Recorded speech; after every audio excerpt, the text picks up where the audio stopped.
Ny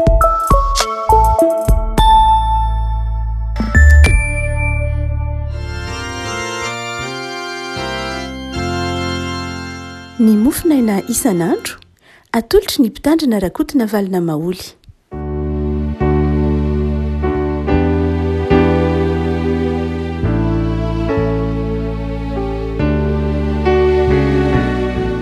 Fanirana no iarabana antsika tratrity alatsinainy fa 4 ny volana aprily ity. Ny mofinaina voalahatra ao antsika dia ny filazan-tsaramasina araka ny lioka. Lioka toko fa 420, lioka toko fa 420, ny andininy fa 440 ka hatramin'ny fa 350. Lioka toko fa 420, andininy fa 440 ka hatramin'ny fa 350 vakitsika amin'ny anaran'i Jesosy. Dia hoy Jesosy taminy: izao ny teniko izay nolazaiko taminareo fonombola teo aminareo fa tsy maintsy ho tanteraka izay rehetra nanoratanahy teo amin'ny lalàn'ny Mosesy sy ny mpaminany ary ny salama. Dia nanokatra ny sain'ireo izy ahalalany zoatra masina.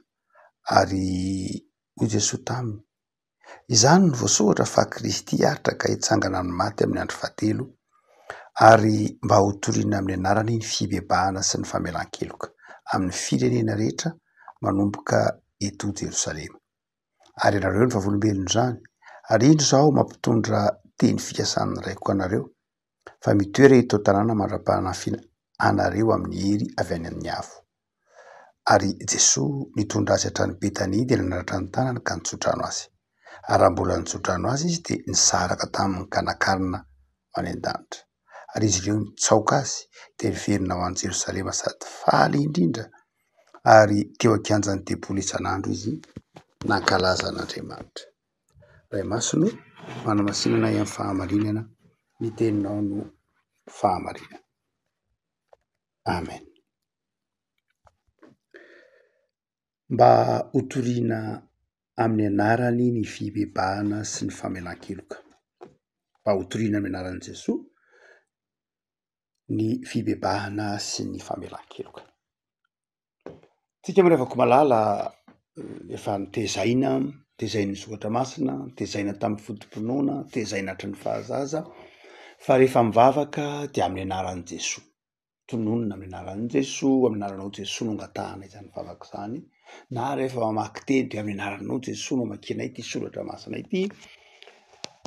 Fa inona marina moa no tena hevitry ilay teny hoe amin'ny anaran'i Jesosy. Raha miteny liko eto mitantara ny tenin'i Jesosy manao hoe hotoriana amin'ny anaran'i Jesosy ny fibebahana sy ny famelan-keloka. Inona ny hevitra ilay hoe hotoriana amin'ny anaran'i Jesosy ilay fibebahana, ary hotoriana amin'ny anaran'i Jesosy ilay famelan-keloka. Inona ny tena hevitra ilay izy? Etona dia tsara ny manamarika fa zava-dehibe amin'ny lioka ny anarana hoe Jesosy. Ary i Lioka sy Paoly moa no mpiara-dalana dokoteran'ny tsaboan'ny Lioka Paoly. Dokoteran'ny tsaboan'ny Paoly i Lioka. Ka dia mandrakariva mifanakaiky be ny teolojian'izy ireo.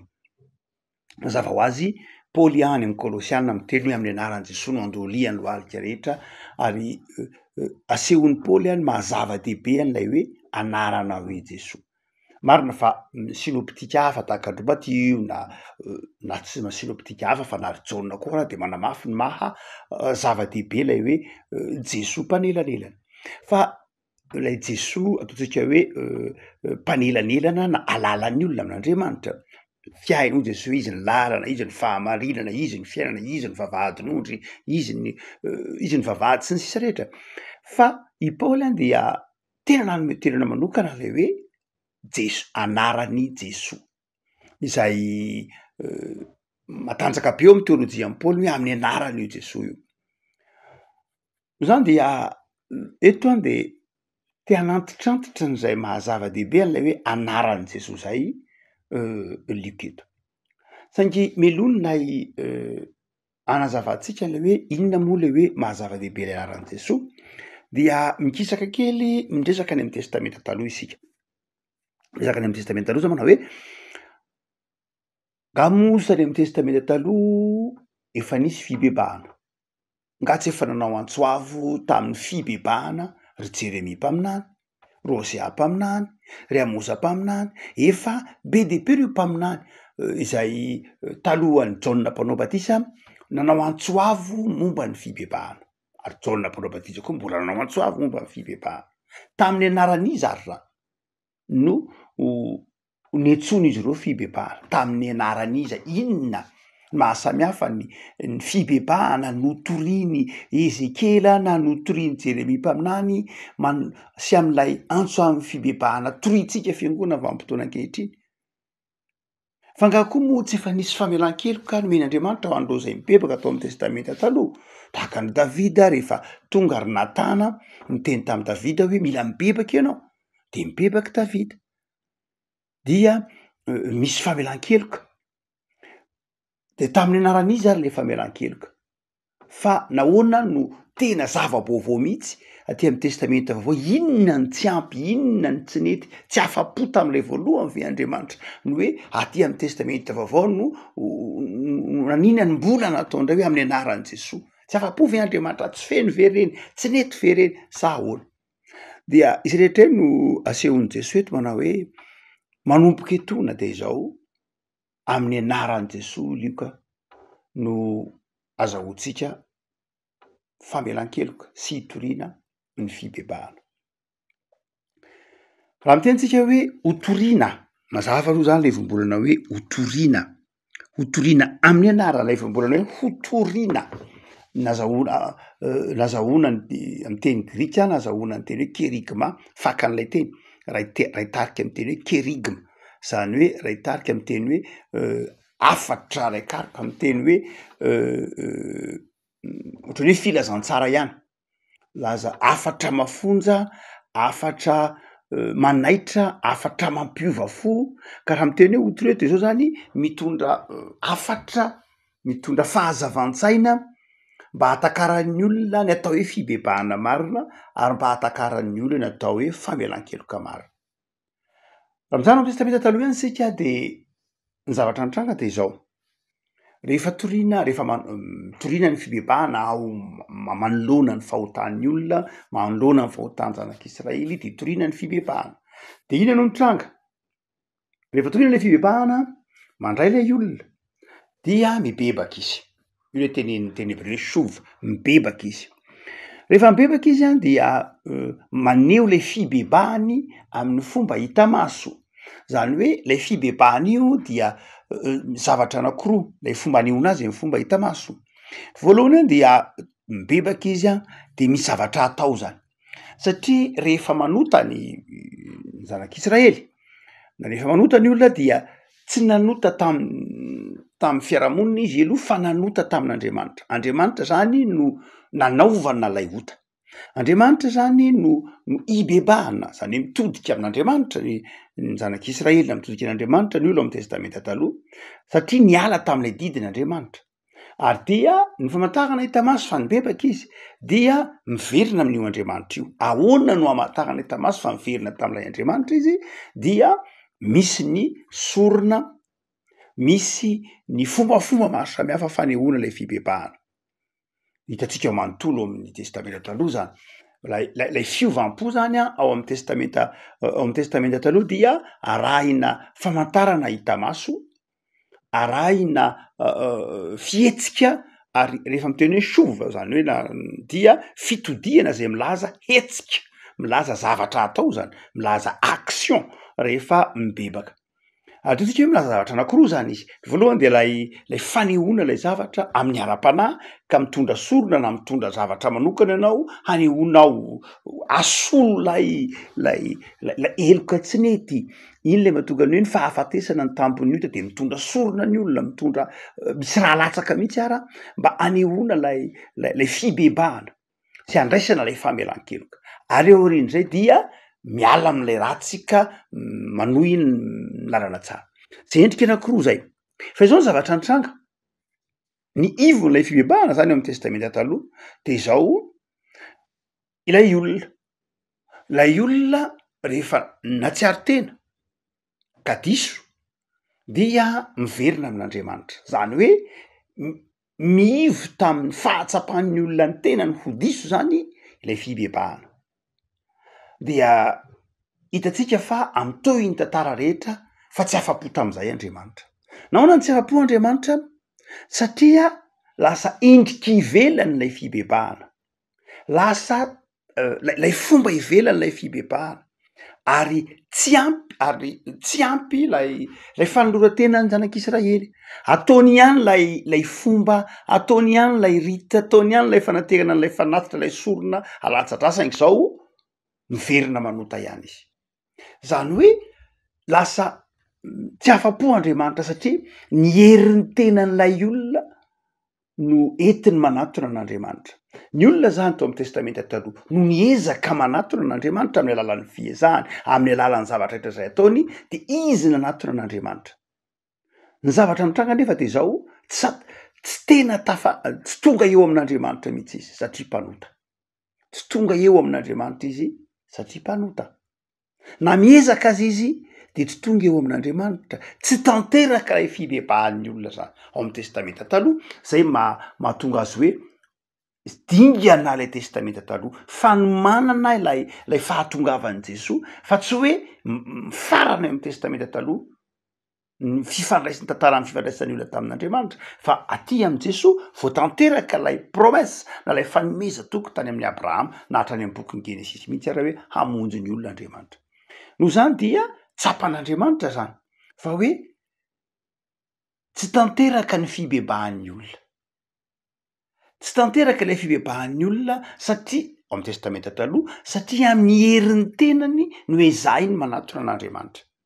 Lay herin'ny tenan'le olombelona nefa ny herin'ny tenan'ny olombelona ao anatin'ny fahotana dia tsy tonga eo amin'Andriamanitra. De ina nataon'Andriamanitra? Ndrahin'Andriamanitra ny zanany, de Jesoa. Ndrahin'Andriamanitra Jesoa, ary io nazavainy epistily any Hebreo manao hoe Jesoa zany, lay izy no lay sorona, ary izy no lay mpisorona. Ao amin'ny testamenta taloha dia mbola misaraka reo hoe ito ilay mpisorona be, ito lay sorona izay atao an'olo ny fahotan'ny olona eo anatrehan'ilay Andriamanitra zay nanontany.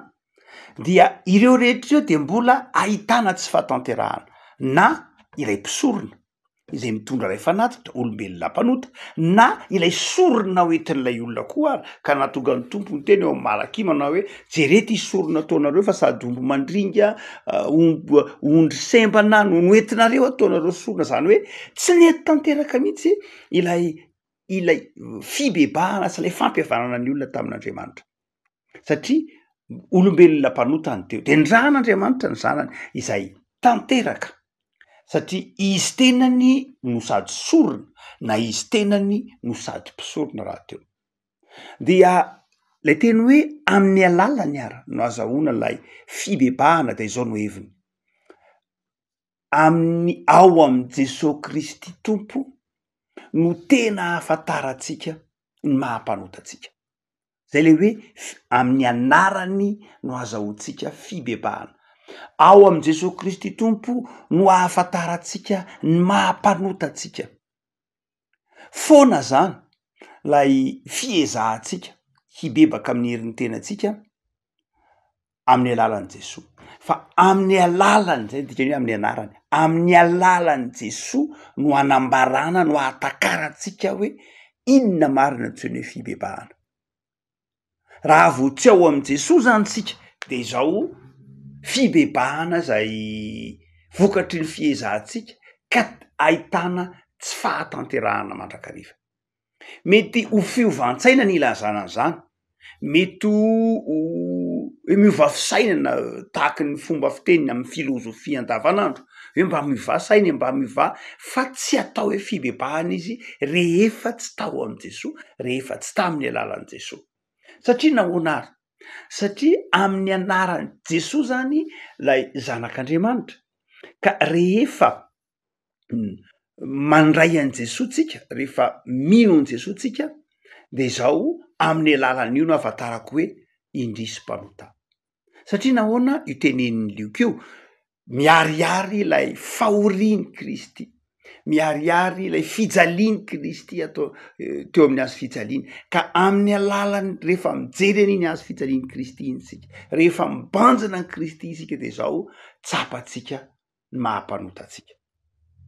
Petera ndray maka ame ohatritsika ora soatra masina azy le soatra masina manazava ny soatra masina dia ndray maka Petera miaraka teo amoron-dranomasina de hoy Jesosy taminy arotsay amin'ny lalina ny aratonao Petera. De hoy Petera ahoana mo za nge Jesosy alina le efa nanarato zao atoandro be nanazy zao fa ianao no iteny amiko manao hoe arotsay ny arato fa izy ianao marina fa avoavy nitoro-teny ianao teo fa atsika eo amin'ny Luka 5 zany io fa iny marina fa mpitoro-teny ianao fa zao nge Jesosy za nge mpanarato asako tiny io zay menakavy efa firy mirahalahy ray aman-dreniny mpanarato tsy misy manarato atoandro amin'ny alina ihany manarato Jesosy ary amin'ny alina zany de zao azavaina tarafina jirony ranomasina dia manatona n'iny jiro iny ny trondro de atsipiny arato de azo ny trondro ka am'ty atoandro be nanary ty ny trondro zao any ambany any daholo milalao any ambany any tsy misy trondro azo amin'ny andro atoandro zany fa eny efa mo teny tamiko ihany ianao ka de ho ataoko ihany lay izy de natsipiny Petera ny arato tsy nino an Jesosy izy fa hoe noho ny amin'ny teninao ny antehitra tamin'ny expérience nisy tamin'ny traikefa nisy tamin'ny fahazarany izy hoe manaraka indray efa zatra tsy mahazo vokamo androany ihany tsy mahazo manaraka indray trondro tsy azo anio azo raha-pitso kanjo rehefa nanaraka ny tenin'i Jesosy izy dia azo nahazo trondro be dehibe io tantarany Lioka ihany ny tantarany io zany hoe rehefa azo le trondro azo ny arato de hoy Petera tamin'i Jesosy miala amiko fa olomeloka zay le fibebahana zany hoe ny fibebahana de zao ateraky ny fifanatonanao ateraky ny fifanenanao am' Jesosy eo amin'ny fiainanao zava-dehibe zany lay anarana hoe amin'ny anaran'i Jesosy fa ny zava-dehibe amboniny zay de zao lay finoanao sy lay fifanenanao tamin'i Jesosy izay ny mahatonga lay fibebahana tahaka amin'ny Petera hoe miala amiko fa olomeloka tsy Petera ihany io fa be dehibe soatra masina Paoly ditatsika teny an-dalana Damaska aussi nifanena tamin'i Jesosy eny ambony soavaliny nifanena tamin'i Jesosy de miteny tsy nahoana moa ianao no manentsika fa iza koa moa anao mo misy ianao zany de zany Jesosy zay enjehinao niakarapoka tamin'ny tany Paoly enjera tamin'ny tany satria nifanozy tamin'i Jesosy zany hoe ny zava-dehibe am'lay fibebahana dia le hoe torina amin'ny anaran'i Jesosy de zao hambara tsy atao misaraka amin'ny Jesosy ny kerigma ny fibebahana na ny afatry ny fibebahana tsy mety zany raha ohatra ka mitory fiovantsaina isika mitory fiovana isika kanefa tsy miaraka amin'ny Jesosy de mety moralina fotsiny ary rehefa moralina de mavesatra tsy mitondra fiovana satria forme no entiny satria fiezahan'olombelona satria tsy hoe tsy ilaina akory ny moralina mazava ho azy tsy hoe tsy ilaina ny éducation tsy hoe tsy ilaina ny fitsipika ty ilaina zany amin'ny lafiny ara-panahy resahantsika ity de zao tsy mahavonjy zany fa ny mahavonjy de zao ny fifanenan'ny olona am' Jesosy ka ho Jesosy hoe tsy maintsy torianareo rehefa mitory fibebahana reo de zao torianareo fa amin'ny alalan'i Jesosy no ahatsapatsika mpanota amin'ny alalan'ny fahitanan'i Jesosy no ahafahatsika tena miova raha ohatra ka mijeritsika ny andavanandro ny olona ankehitriny ao anatin'ny fiainan'ny mpino dia be dehibe no amin'ny fiainana andavanandro mpino be dehibe no mahatsiaro hoe misy olona ry zao mba tiako iova ry olona ry mba tiako ibebaka ry olona ry mba tiako iova amin'ny fiainany manana namana ohatr'izao mba tiako iova izy manana fianakaviana ohatr'izao mba tiako hiala amin'ity fatoranyity manana zany rehetra zany tsika fa izao io Jesosy de manafatra amin'ity teny ity manao hoe ny fibebahana de zao asan'Andriamanitra ny fibebahana dia asan'Andriamanitra ary ateraky ny fifanenan'Andriamanitra amin'ny olona lay fibebahana de zao Andriamanitra mihitsy no miasa ao anatin'ilay olona ka mahatonga lay olona mibebaka. Zay mahatonga ny Lioka eo ambony kely eo miteny manao hoe amin'io toko fa 4:20 io, hoy izy manao hoe de nanokatra ny sain'ireo izy alala ny soratra masina. Zay vao tena fantatrareo ny dikany antsoina soratra masina hoe ka ity fibebahany ity fahasoavana, ka ity fibebahany ity tsy hoe zavatra tany saina hoe manaova an'izao tahaka ny tamin'ny zanak'Israely mila mifady anina zao, mila manao an'izao, mila manao, tsy ilaina akory reny, tsy ilainy reny, fanabeazany reny, fa ny zava-dehibe de ny hoe fanenanao tao am' Jesosy hoe Jesosy, Andriamanitra tia anao, Andriamanitra eo akaikinao, Andriamanitra te hamela heloka anao, ianao dia mila famelan-keloka satria manota, satria tsy tanteraka, satria ratsy, satria tsy mendrika. Le afako am'izao fotoana ny herinandro masina izao dia eto Lioka mbola mampatsiaro antsika fa izao ao am' Jesosy ihany no azahoantsika fibebahana. Ny fibebahana no any marina kokoa dia tsy avy amintsika, tsy fiezahantsika fa fahasoavan'Andriamanitra. Ary fibebahana io de zao asan'Andriamanitra miasa mangina ao anatintsika, mahatonga antsika manana hetaheta te hiova, manana hetaheta te hanao ny tsara, manana hetaheta te hiaraka amin'Andriamanitra. Fa ny faharoa de hoy Lioka manao hoe am'tantaran'i Jesosy ihany, izy manao hoe Jesosy koa de nanafatra manao hoe amin'ny anarany no toriana ny famelan-keloka. Ny famelan-keloka de izao ndray, rehefa nanona famelan-keloka Andriamanitra tao amin'ny testamenta taloha de izao voarainy ny zanak'Israely ve le famelan-keloka? Tsy niraisiny, tsy niraisiny le famelan-keloka satria miverina manota indray izy rehefa avy eo. Zany hoe tsy tsapan'ny olona le famelan-keloka natolotr'Andriamanitra tao amin'ny testamenta taloha.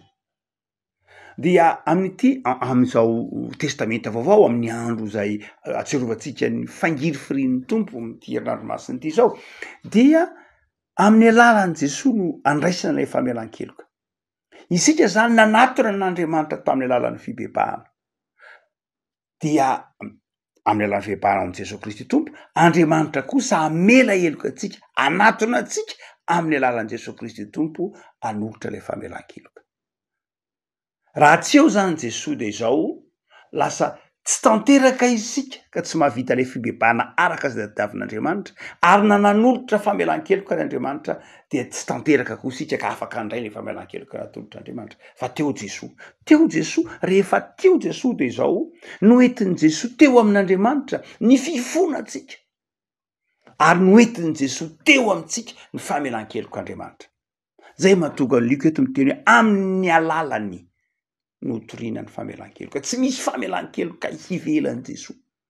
Tsy hoe satria nanao, satria za nanao an'izao, na satria za tsy nanao an'izao, na satria za tarana akoatr'izao, na tsy tarana akoatr'izao, tsy zay nazahoana famelan-keloka. Fa toriana, tsy misy famelan-keloka toriana hivelan'i Jesosy. Fa amin'ny alalan'i Jesosy no azahoana famelan-keloka.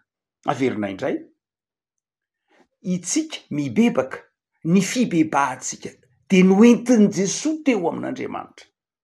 Romanina 5:9 manao hoe ary mifona ao antsika eo ankavanan'Andriamanitra. Noentin'i Jesosy eo amin'Andriamanitra lay fifonantsika, lay hetahetatsika te hiova, de tonga fantatr'Andriamanitra l'izy, tonga takatr'Andriamanitra l'izy, tonga tanteraka lay fibebahantsika satria tonga ny Jesosy eo amin'Andriamanitra.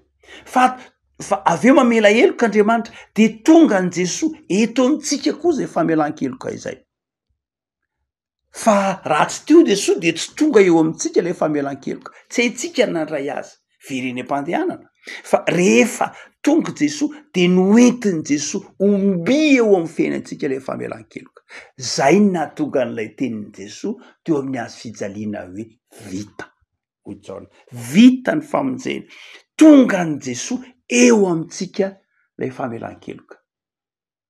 Jesosy lay sorona tanteraka, iny lay raha latsaka izay nahampitony ny fahatezeran'Andriamanitra tamintsika mpanota. Iny lay raha latsaka izay nahampitony ny kapoka tokony nahazo antsika, satria zay rehetra tokony natao tamintsika no natao tamin'i Jesosy. Zay mahatonga ny hoe Jesosy, ao am' Jesosy rery ihany no misy famelan-keloka, ary tsy misy fiainana ivelan'i Jesosy. mahafinaritra amin'ny toetsaina calviniste dia i Calvin zay everiko hoe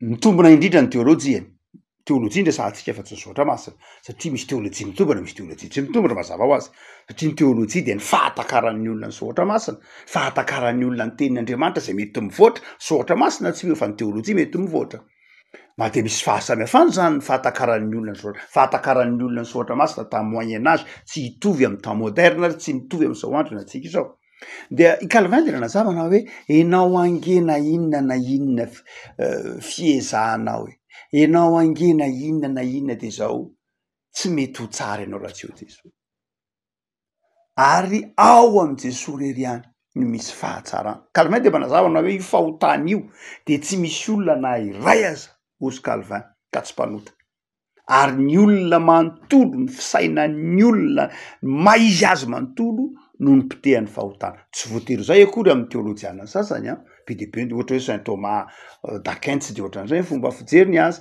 fa amin'ny Calvin de zao io fahotana io de nanimba ny olona manontolo nanimba ny olona rehetra noho zany ny filazantsara de ho an'ny olona manontolo ho an'ny olona rehetra ny filazantsara tsy hoe ho an'ny saina ihany na ho an'ny fanahy ihany fa ny filazantsara lay kerigma zay teneny liko io de zao la iafatra trino de zao tady dio fa ho an'ny olona rehetra io ny olona rehetra no mila mandray ny filazantsara io ary ny olona manontolo mandray ny filazantsara io zany hoe ny maha olona feno satria ny fahotana tsy hoe ny fanahiny ihany ny simba na ny sainy ihany ny simba fa nanimba ny maha olona manontolo ary rehefa tsy ao am' Jesosy ianao ho Calvin de tsy maintsy hitenian'ny mahampanotanao hita foana na mety miezaka ary ianao manao asa so mety ho hitanao hoe misy olona tsara fanahy be mihitsy mety misy olona hitanao hoe in'olona iny any tsy mpivavaka fa tsara fanahy kosa aloha izy noho ny mpivavaka satria mahita mpivavaka fa